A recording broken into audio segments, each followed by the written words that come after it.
I'm Danielle White, and I own with my husband a farm called Crofters Fold Estate, and I was awarded a 2018 agribusiness fellowship. Okay, and our next agribusiness fellow is Dr. Danielle White. Just as with the slow food movement, sustainability, provenance and ethics apply to the cut flour industry also. And Danielle's fellowship seeks to raise awareness of micro-slow flour farming in the Daresford-Macedon Ranges region and identify the collaborative cross-sector agribusiness, educational and agritourism opportunities for Australia. And Danielle will visit the UK as part of her applied fellowship. So Danielle, if you would like to make your way up, and very big congratulations to you.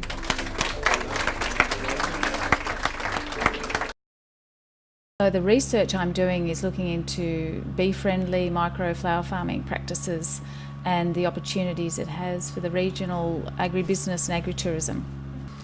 I think because it seemed to me to provide an opportunity to be a voice for something that gave me a standing and an understanding and a goal set that helped motivate me to be a representative to small-scale flower farmers like myself, that we're all starting, yes, across Australia, we're all starting very similar scale businesses with the same sort of ethics, but nobody was tying it together and nobody was working necessarily collaboratively across the states or even really within the regions. And I think a fellowship, I've got an academic background, so I think with a fellowship you have an understanding that good research, best practice and modelling can actually help guide people, and including ourselves. We're not experts either. So I also was fully aware that overseas, particularly America and the UK, are doing this very well and have been for a decade or more, so that we aren't recreating a wheel, that we don't think that there aren't things to learn from overseas.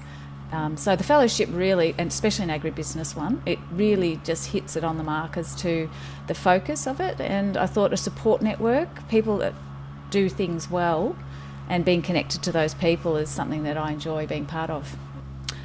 Oh, aside nerves, I mean, I think the application process, in fact, whilst it's challenging, you have to find the time within a busy work life, as everyone would.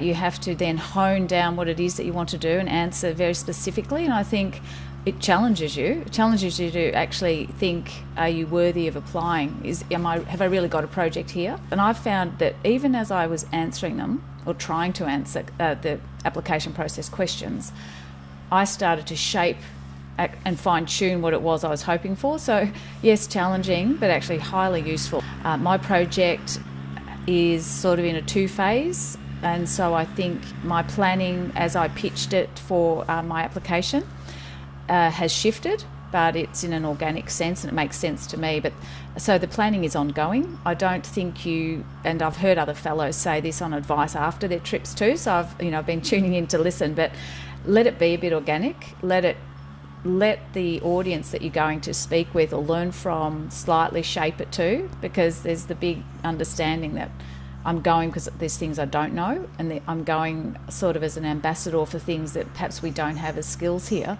So I'm just the planning is a phase of exploration. And I've had one door sort of close in a way, because somebody who was my, I guess, the ultimate person to visit has actually sold a farm, moved farm, decided not to take on sort of workshop training for flower farmers like us and do everything online. And then I had to adapt. So, the planning is still ongoing, but I really like the shape. Well, there's a wonderful flower farm over in the States, and that's where I started. I thought, wouldn't it be fantastic, a highly skilled female flower farmer, and she works with her husband. It's a small plot, it's micro farming.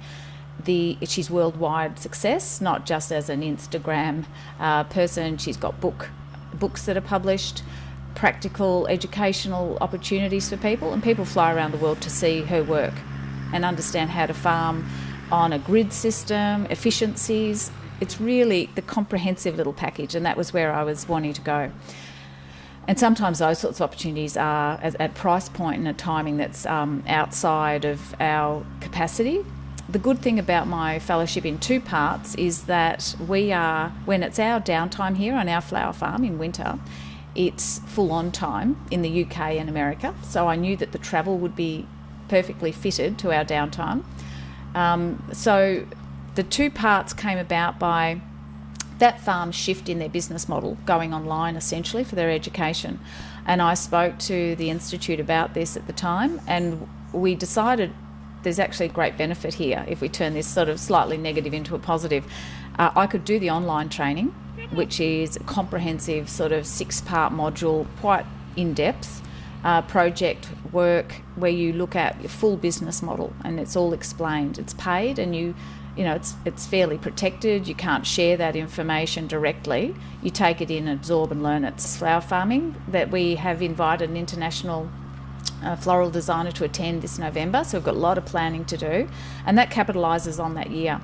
Then in my downtime rose season next winter, so then from sort of November through to May, again I'm full on at the farm, but then after that I'll go overseas, and I feel that having done online training from the world's best small-scale flower farmer that we know of in America, having an event to build to with a world best floral designer, I've got a farmer, a designer, we've spoken to these great people. We flower farm for 6 months and then we travel and then we go and get actual farm skills. A great opportunity over there for rose farming specifics, companion planting, farm to table workshops. So yeah, pretty excited. I think the knowledge ties exactly into what I'll be researching. So the knowledge would be around best practice, small scale, bee-friendly flower farming. What does it look like? How do you make it work? Helping people understand what's involved, understanding an industry standard, and what we're about, I suppose, that we'd like to be able to look at building some sort of small-scale, bee-friendly, organic-based flower farming module into perhaps horticultural studies, finding gaps in that education opportunity. I think there's been a real growth recent years in flower design. People want to get into it. People are returning to it. They love the visuals. Instagram's been a great contributor to the beauty of flowers. And one thing I find, and this used to happen in food, is that a chef will go, "Oh, that's amazing. The food is amazing. How wonderful." And the slow food movement allowed that to trickle down and say beef from such and such farm, and the story of the farmer to come up through. I think if we can get quality flower farming happening, and the stories out there, that we will then have people Instagramming, wanting to tag "my roses are from," for us, Crofters Fold, proud to know the farmer who grew them. And then the story as it comes out is a good one. It's about looking after the land, the soil, the bees, the insects, and people are starting to connect back to nature. So you get that full cycle. No point just sort of spouting you should and you must, but wanting people to actually want to have beautiful, slow flowers.